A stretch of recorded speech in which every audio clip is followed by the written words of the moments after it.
जय मसीह की दोस्तों, आइए आज हम बाइबल से वचन को पढ़ते हैं और उसकी शिक्षा पाते हैं। हम देखते हैं भजन संहिता उसका 103 का 8 में ऐसा लिखा है, यहोवा दयालु और अनुग्रहकारी, विलंब से कोप करने वाला और अति करुणामय है।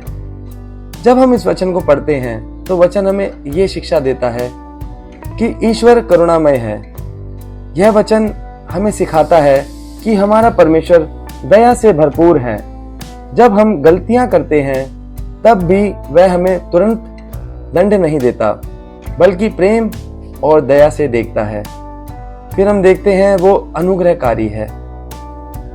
जब हम इस वचन को देखते हैं कि अनुग्रहकारी है, तो ऐसा हमें बताता है वचन कि परमेश्वर हमें वह भलाई देता है जिसके हम योग्य नहीं हैं। वह हमें आशीर्वाद देता है केवल अपनी कृपा से, नहीं हमारे कामों के कारण।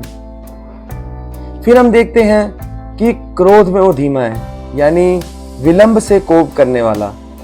जैसे कि परमेश्वर क्रोध में धीमा है, तो ये इसका अर्थ हमें यही सिखाता है कि वह जल्दी गुस्सा नहीं करता, वह धैर्यवान है और इंतजार करता है कि हम पश्चाताप करें।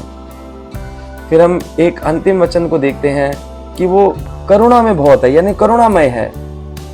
परमेश्वर का हृदय दया से भरा है। जब हम दुखी होते हैं या मुसीबत में होते हैं तो वह हमारे साथ दुखी होता है और हमारी मदद करता है। इन वचनों से हम इस बात को समझ जाते हैं कि हम अपने जीवन में इसको कैसे लागू करें। देखिए, हमें वचन इस बात को सिखाता है, जब आप गलती कर दें तो डरे नहीं, पश्चाताप करें और परमेश्वर की दया पर भरोसा रखें। फिर लिखा है, दूसरों के साथ भी वैसा ही व्यवहार करें, यानी धीमे क्रोध करने वाला और करुणामय बने। फिर हम देखते हैं कि हर दिन परमेश्वर की अनुग्रह और करुणा के लिए धन्यवाद करें।